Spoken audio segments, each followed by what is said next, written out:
Good morning, friends. Welcome back to Astrology Today and Tarot. My name is Mel Rose. This is the Tarot portion in the second half of my daily astrology vlog, which you can check out on my other channel, Astrology Today with Mel Rose. Here I will discuss the tarot card that sits on the side of the page. Then I'll do a quick review of the day's aspects before I play another card that may give us something more to think about. So let's get into it.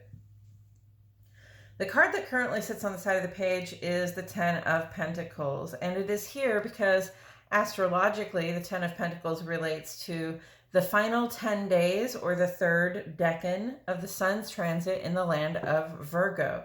Virgo is an earth sign. Pentacles or coins in tarot are earth element symbolism, and earth element symbolism is about the material resources we possess and what we are willing to do with them, what work we're willing to do, what we are willing to give of ourselves and our possessions in order to create a sense of stability in the world, a sense of security for ourselves and hopefully for our loved ones as well.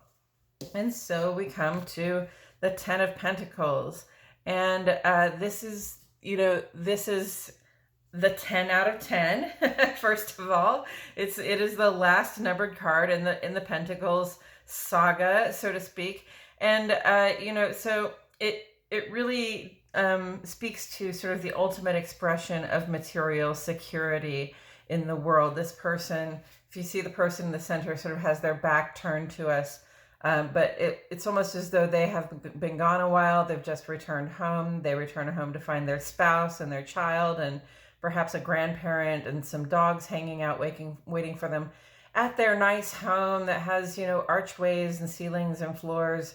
So, the work that they have done, the love and the wisdom they have put into building material resources for themselves and their family has sort of come to a culmination, a point where we don't have to worry that we or the people that we care about are not getting what they need. In fact, we can make sure everybody has what they need and also some of what they desire as well. So kudos to you if you're a Ten of Pentacles right now, if you have put the labor in and, sort of done the job, and you come back home and you find that you have this wonderful home and a wonderful family and everything is working pretty well at this time, especially in terms of that material security, having the stuff that you need.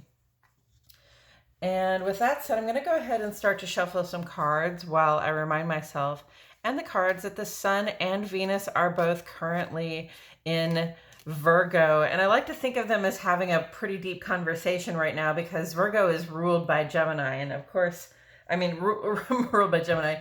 Virgo is ruled by Mercury. So of course there's always a lot of communication, a lot of thinking things out, cogitating things, and sort of analysis of the current situation, right? So the Sun, that's our outer life, that's our work, social, and civic lives. It's where we're turning our conscious day-to-day attention.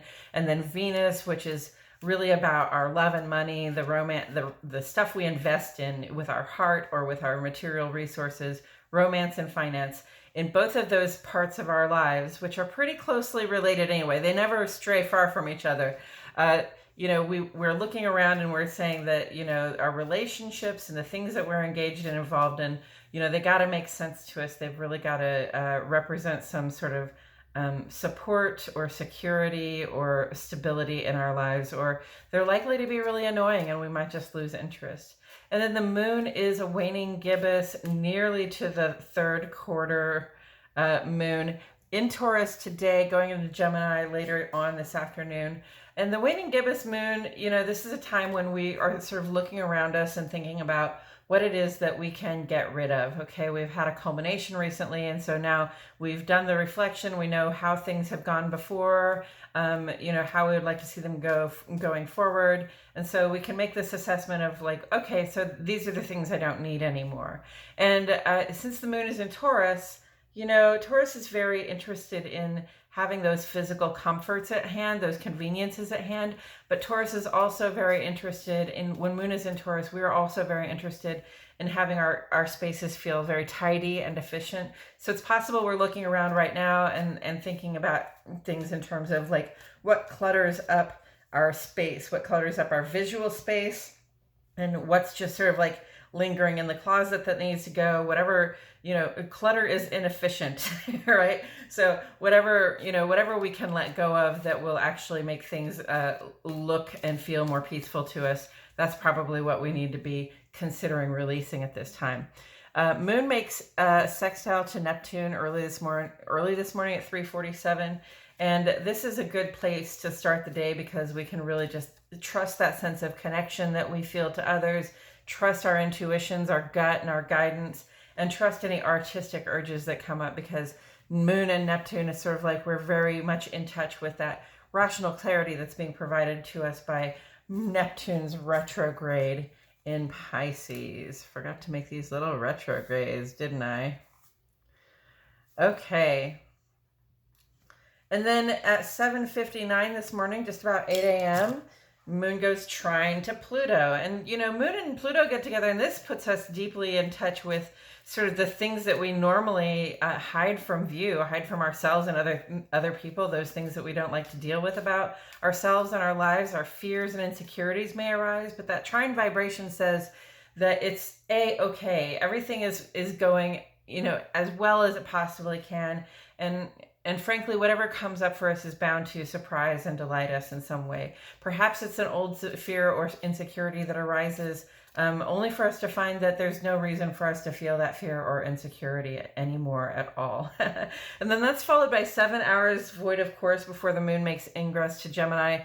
That void of course period is an ideal time, to connect with ourselves and connect with spirit regarding like who it is that we are being now and who we would like to be going forward. Whatever it is that you do to calm the mind and focus the intention, whether that be dancing or running or singing or golfing or writing or journaling or meditating or doing yoga, whatever, gardening, whatever it is that helps you calm your mind and focus your intention, it's a good time to be doing that so that you can have those important conversations, inner dialogues with yourself and spirit. And then at the end of that 7 hours void of course, Moon makes ingress to Gemini around 3 this afternoon. This is really just a time to express ourselves. It sort of picks up the pace. Taurus is more of a slow, plodding pace, and then Gemini comes in and sort of picks up the pace, ruled by Mercury, and says, okay, so we've got things to say, we've got stories to share, we've got information to share. Let's go ahead and do what we can for the next 2.5 days to really, give some intellectual thought and actually also receive guidance, share information with others, okay? And then early tomorrow morning at 1:13, Moon goes sextile to Jupiter. This is a good time if you are awake in the middle of the night to be enjoying good company and being generous with our connections, because we can feel the expansion, the inner expansion that comes with the growth we've been undergoing. On the sun side, at 9:30 tonight, Neptune reaches its perihelion, and that is Neptune's closest approach to the sun in its orbit around the sun.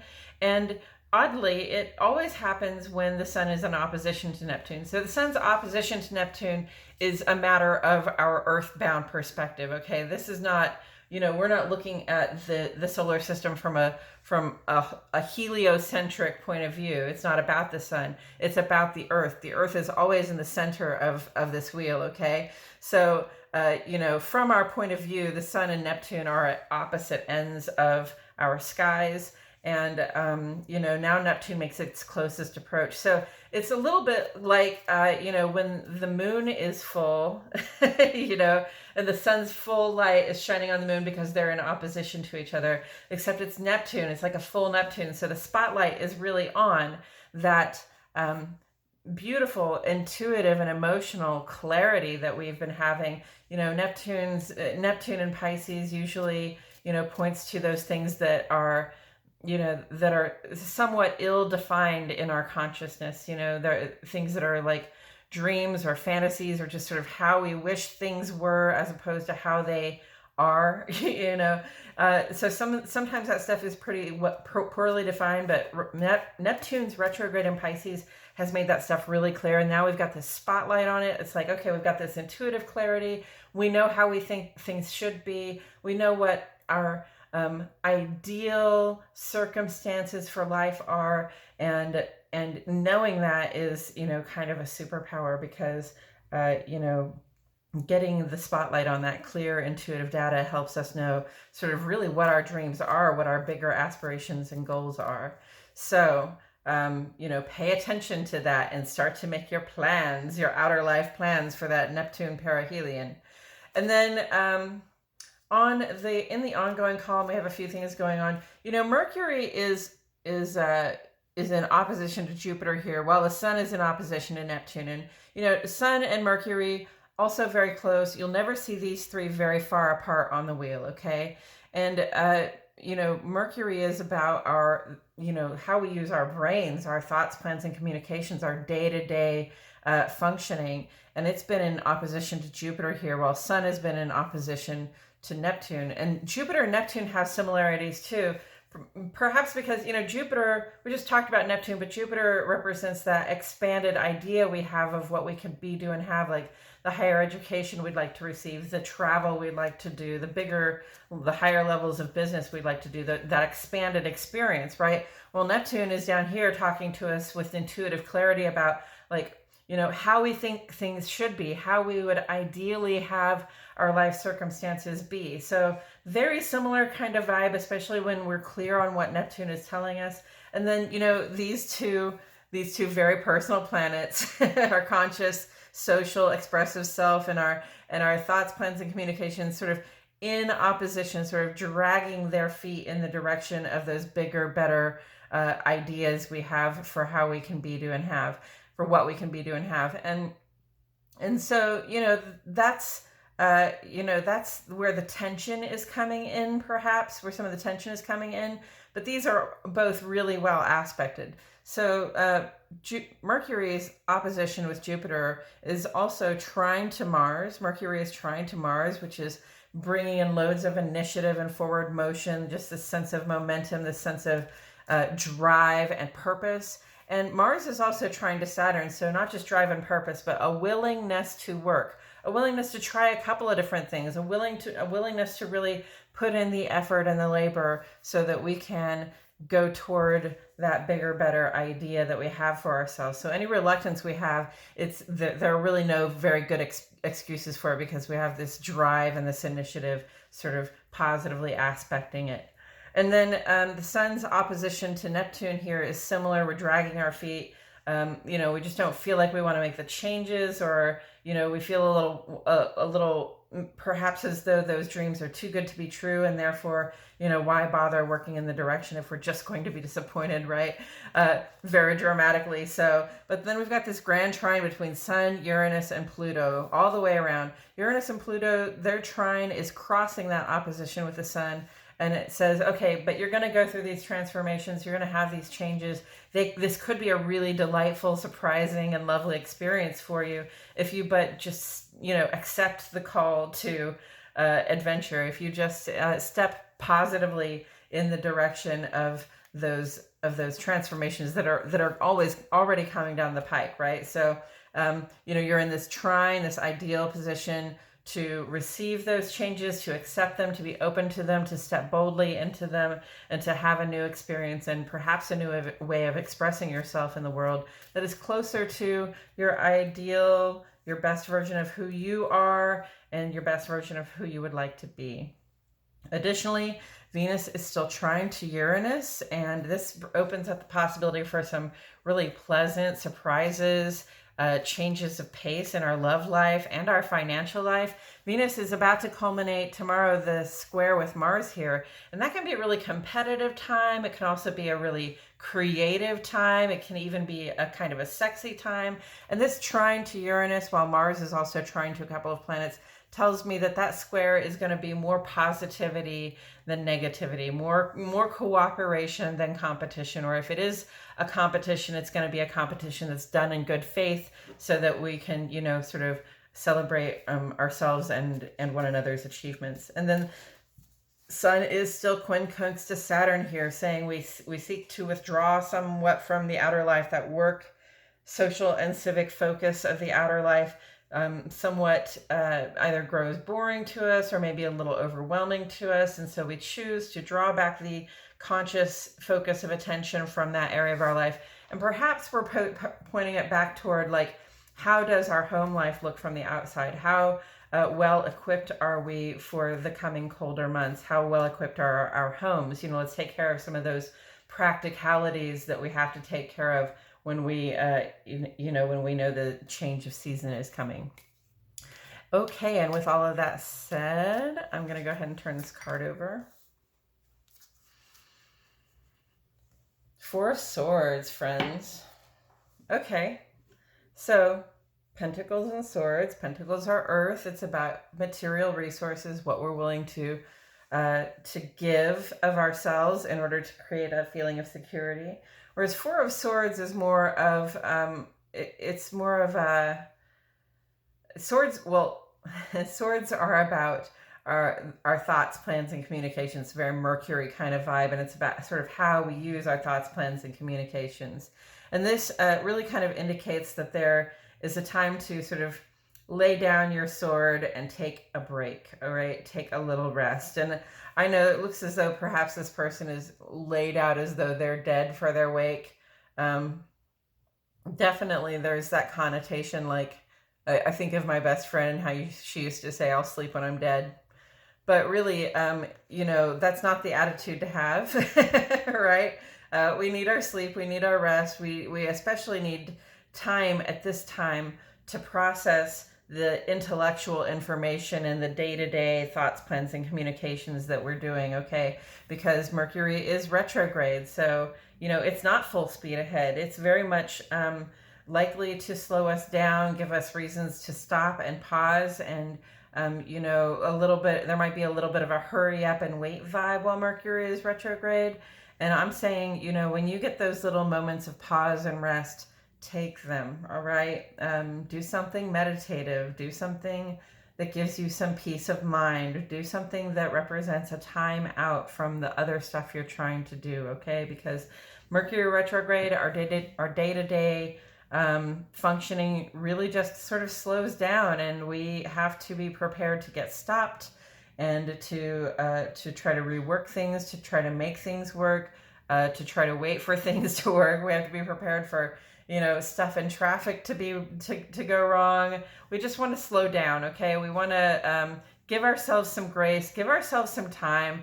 Sometimes that includes, like, I say slow down, and then I'm going to say leaving early, because that doesn't maybe sound like slowing down, but it's actually giving yourself enough time to get where you're going, and giving yourself enough time to be where you're going before you have to do what you're doing there, right? So really give yourself, when I say grace, maybe some space, maybe buffer your timing a little bit. Give yourself an extra 15 minutes on everything it is that you need to do, so that you have the time and you don't get in a hurry and feel frustrated when things are not going forward according to plan, just lickety split like they usually do, okay? And I'm going to take a look at the air signs. We've got this almost a grand trine. We've got a trine with Mercury and Mars in Libra and Gemini. Those are air signs. We've got a trine with Mars and Saturn in Gemini and Aquarius. Those are air signs. So it's almost a grand trine. These two are not trine. They're too far away, too far apart from one another. But it's almost a grand trine. And, this is saying that we have a lot of really good functioning available to us, in terms of the intellect, in terms of the plans that we want to make, in terms of our good judgment, our ability to discern what is true, in terms of our ability to sort of see the big picture for things, and even include other people in the choices that we're making. We've got a lot of good functioning available to us. But again, two of those planets are retrograde, and one of those planets is still kind of in forward motion. Mars has slowed way down. It's going to be in Gemini for the next 7 months. So these two are retrograde, and this one's basically stationing. So, expect slowdowns, take advantage of your opportunities to rest. And then taken together with the Ten of Pentacles, I know a lot of earth signs, Capricorns, Tauruses, Virgos, who will just work their little hearts out. And especially while the sun is in Virgo or Capricorn or Taurus, it almost feels like there's no ability to stop and take a break.